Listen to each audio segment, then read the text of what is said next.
Você tem um deste? Sou louca pelo meu.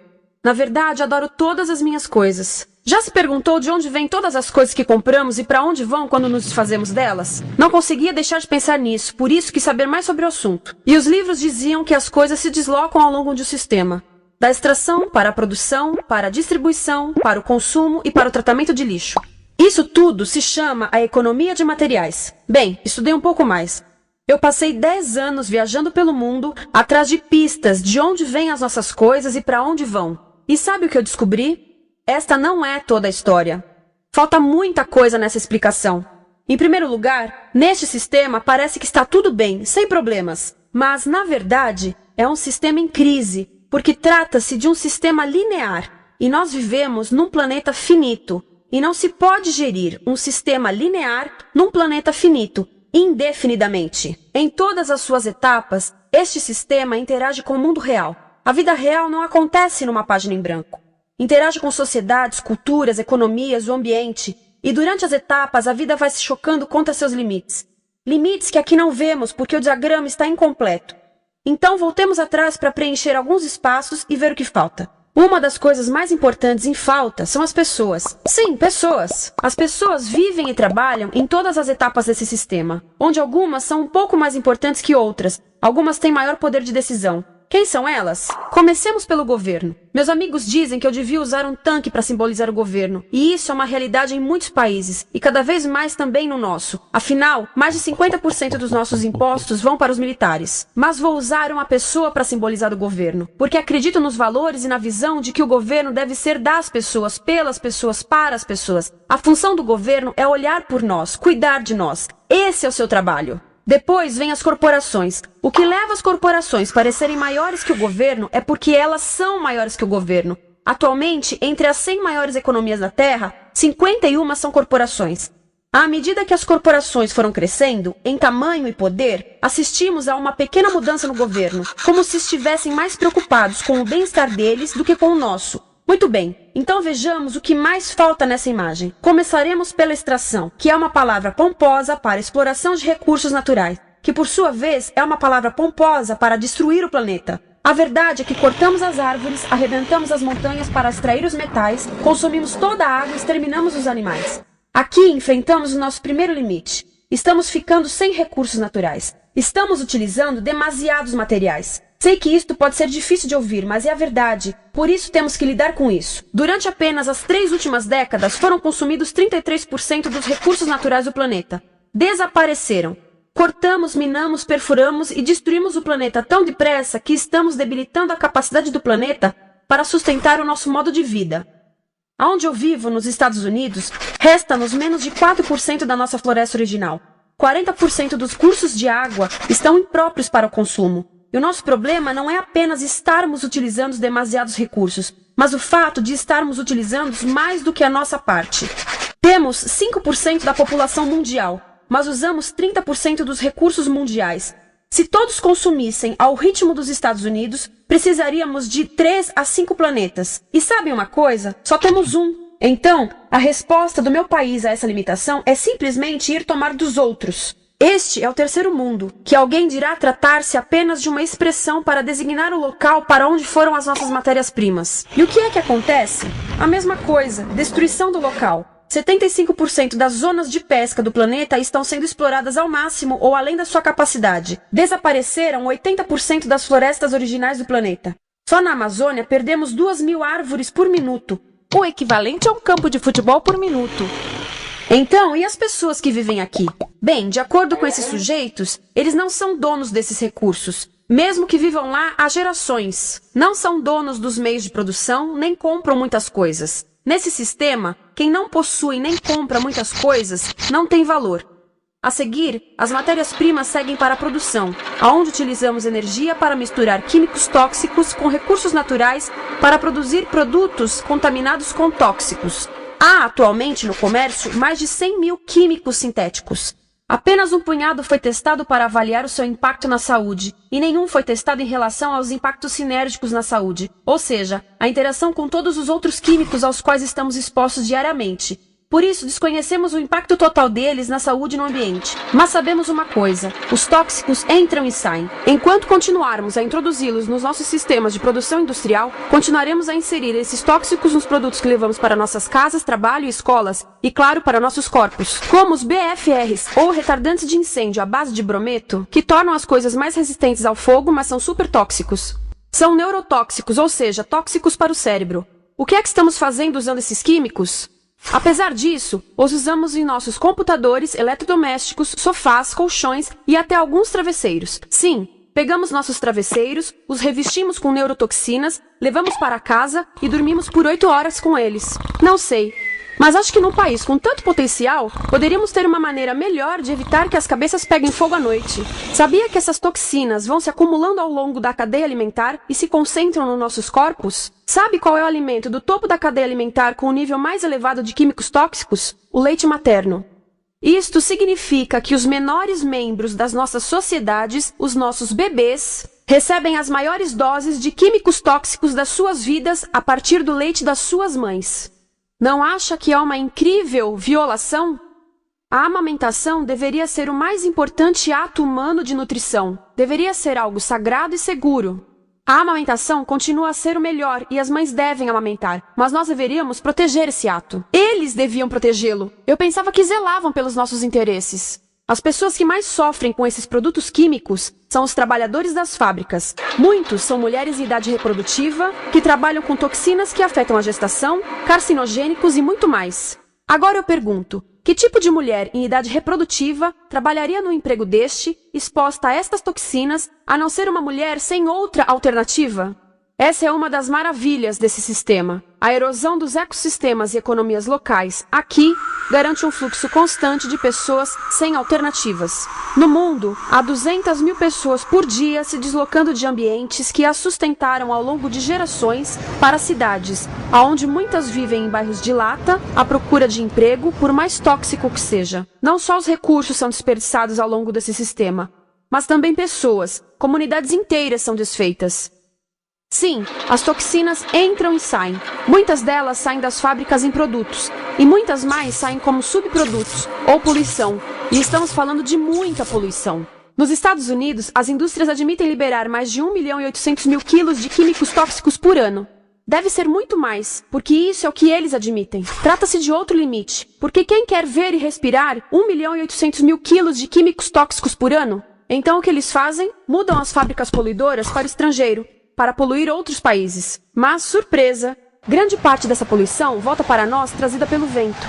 E o que acontece depois de todos os recursos naturais serem transformados em produtos? Passam por aqui, para a distribuição, o que significa vender todo o lixo contaminado com toxinas o mais rápido possível.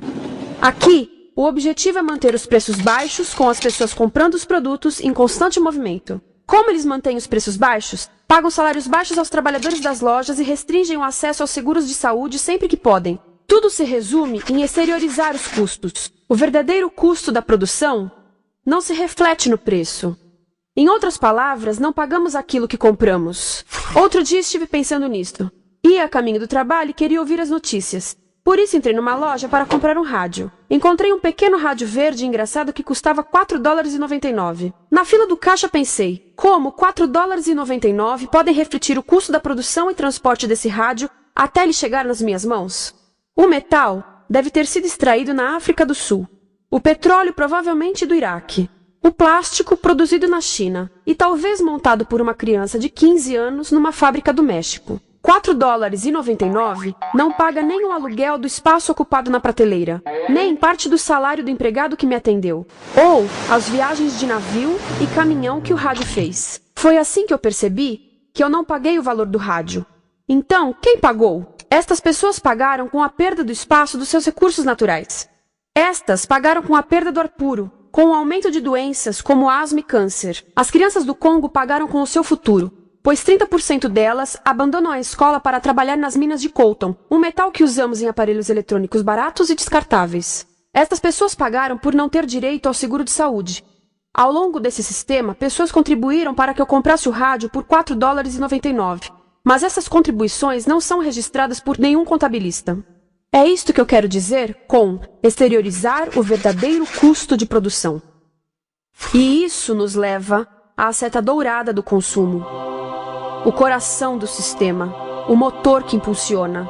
É tão importante proteger esta seta que se tornou prioridade daqueles dois sujeitos.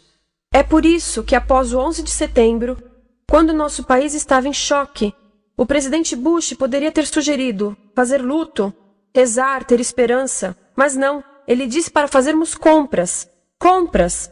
Nos tornamos uma nação de consumidores. Nossa principal identidade passou a ser de consumidores. Não mães, professores, agricultores, mas consumidores. Nosso valor é medido e demonstrado pelo quanto contribuímos para esta seta. Quanto consumimos. Não é isso que fazemos? Compramos, compramos, compramos. Manter os produtos circulando. E como circulam? Sabe qual a porcentagem dos produtos que circulam através desse sistema que ainda são usados 6 meses depois da venda na América do Norte? 50%?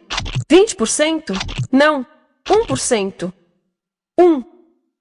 Em outras palavras, 99% das coisas que nós cultivamos, processamos, transformamos, 99% das coisas que percorrem o sistema são lixo em menos de 6 meses. Como é que podemos gerir um planeta com esse nível de rendimento? Mas não foi sempre assim. Hoje, o consumidor médio americano consome o dobro que há 50 anos. Pergunte à sua avó. No tempo dela, a boa gestão, a engenhosidade e a poupança eram valorizados. Então, como é que isso aconteceu?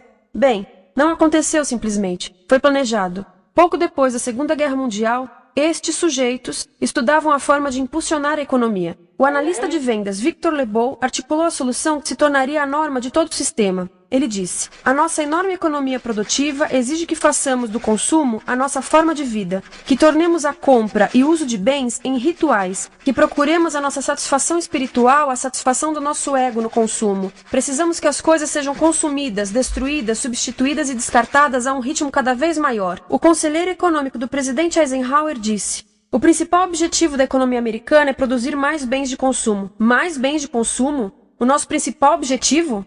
Não é providenciar cuidados médicos, ou educação, ou transportes seguros, ou sustentabilidade, ou justiça? Bens de consumo? Como é que eles nos fizeram adotar esse sistema de forma tão entusiástica? Bem, 2 das suas estratégias mais bem-sucedidas são a obsolescência planejada e a obsolescência perceptiva. A obsolescência planejada é uma outra forma de dizer criado para ir para o lixo. Eles fazem as coisas de modo que sejam inúteis tão rápido quanto possível para jogarmos fora e voltarmos a comprar. Isso é óbvio em sacolas ou copos de plástico, mas verifica-se isso em coisas maiores como esfregões, DVDs, máquinas fotográficas, churrasqueiras, quase tudo. Até computadores. Já reparou que quando compra um computador, a tecnologia muda tão rápido que em poucos anos se torna quase um impedimento para a comunicação? Fiquei curiosa e abri um desses computadores para ver o que tinha dentro. E descobri que a peça que se muda a cada ano é apenas uma pecinha no canto. Mas não se pode mudar apenas essa peça, porque cada nova versão tem um formato diferente. Tem que jogar tudo fora e comprar um novo. Estive lendo sobre o design industrial da década de 50, quando a obsolescência planejada começou a aparecer. Esses designers eram muito claros sobre o assunto. Chegavam a debater quão rápido conseguiam que um aparelho avariasse, mas de modo que o consumidor mantivesse fé suficiente para ir comprar outro. Foi tão intencional, mas as coisas não avariam suficientemente rápido para manter essa seta funcionando. Por isso existe também a obsolescência perceptiva. A obsolescência perceptiva nos convence a jogar fora coisas que ainda são perfeitamente úteis. Como fazem isso? Mudam a aparência das coisas. Por isso, se comprou suas coisas há alguns anos, todos percebem que você não tem contribuído para essa seta. E como o nosso valor depende da nossa contribuição para essa seta, isso pode ser embaraçoso. Por exemplo, se eu tiver o mesmo monitor de computador gordo e branco na minha mesa por 5 anos e a minha colega tiver comprado um computador novo, ela vai ter um monitor plano brilhante que combina com o computador, com o celular e até com as canetas. Ela parece estar operando uma nave espacial e eu pareço que tenho uma máquina de lavar na mesa. A moda é outro bom exemplo. Já se perguntou por que os saltos dos sapatos das mulheres passam de largos para finos num ano e no próximo de finos para largos? Não é por haver um debate sobre qual deles é mais saudável. É porque usar saltos largos num ano de saltos finos mostra que você não contribuiu recentemente para a seta. Por isso não vale tanto quanto a pessoa com saltos finos ao seu lado, ou em um anúncio. É para comprarmos sapatos novos. A publicidade e a mídia em geral têm um papel importante nisto. Cada um de nós nos Estados Unidos é bombardeado com mais de 3.000 anúncios por dia. Vemos mais publicidade num ano do que as pessoas há 50 anos viam em toda a vida. Qual é o objetivo de um anúncio, se não nos fazer infelizes com o que temos? Por isso, nos dizem 3.000 vezes por dia que o nosso cabelo está errado, nossa pele, nossa roupa, nossos móveis, nossos carros, nós estamos errados. Mas tudo se resolve se formos às compras. A mídia também ajuda a esconder tudo isto e isto. Por isso, a única parte da economia que vemos são as compras. A extração, produção e envio para o lixo acontecem fora do nosso campo de visão. Por isso, nos Estados Unidos, temos mais coisas do que tivemos antes, mas pesquisas mostram nossa felicidade declinando.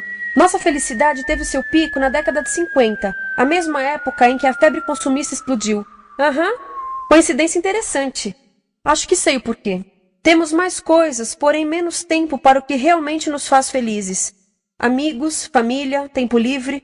Estamos trabalhando mais do que nunca. Analistas dizem que não temos tão pouco tempo livre desde a sociedade feudal. E sabem quais são as duas atividades que mais fazemos no pouco tempo livre que temos? Ver televisão e fazer compras.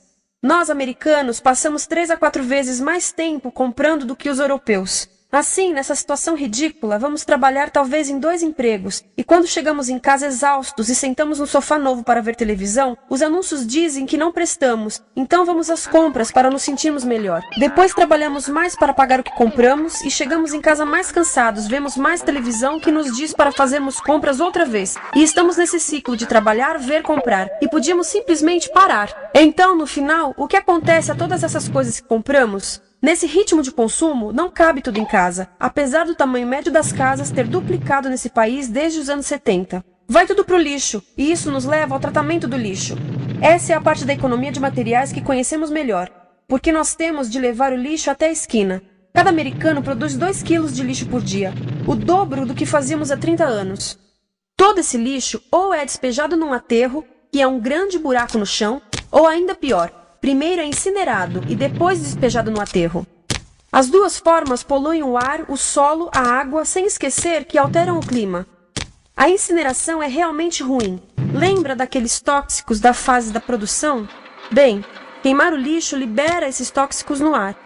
Pior ainda, produz supertóxicos novos, como a dioxina. A dioxina é a substância mais tóxica feita pelo homem, e os incineradores são a principal fonte de dioxina. Isso significa que podemos parar a principal fonte da mais tóxica substância conhecida e feita pelo homem, simplesmente parando de queimar o lixo. E podemos parar hoje. Algumas empresas não querem criar aterros e incineradores aqui. Por isso, também exportam os resíduos.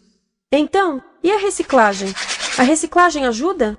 Sim, a reciclagem ajuda. Ela reduz o lixo nessa extremidade e depois reduz a pressão para minerar e colher mais nessa extremidade. Sim, todos devemos reciclar, mas reciclar não é o suficiente. Reciclar nunca será suficiente, por 2 razões. Primeiro, o lixo que vem das nossas casas é apenas a ponta do iceberg.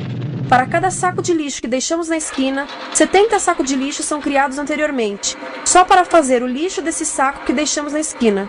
Assim, mesmo que pudéssemos reciclar 100% do lixo das nossas casas, não se chegaria ao coração do problema. Além disso, grande parte do lixo não pode ser reciclado, ou porque contém demasiados tóxicos, ou porque é criado de início para não ser reciclável. Como aquelas caixas de suco, que têm as camadas de metal, papel e plástico, todas coladas.